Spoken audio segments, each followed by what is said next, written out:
how did you work your way back? How did you go from, you write in your book, stroke victim to stroke survivor?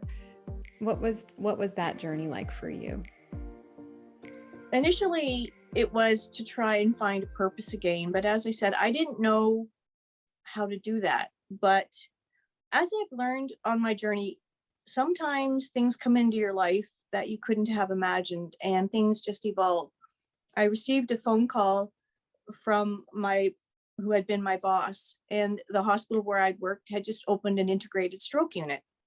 And they wanted to start a program of volunteers called Peers Fostering Hope, in which stroke survivors would go into the hospital and meet with patients on the unit that had experienced a stroke.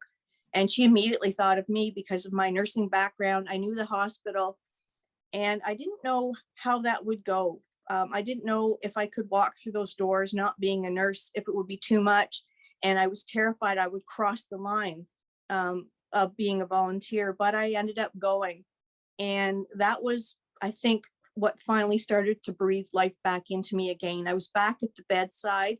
I was helping people. And even though I wasn't a nurse, I was still able to use some of my assessment skills. And I felt like I had a purpose again. I knew, okay, I have a purpose. I'm helping people because that is my purpose. And that was what initially started to breathe life back into me again.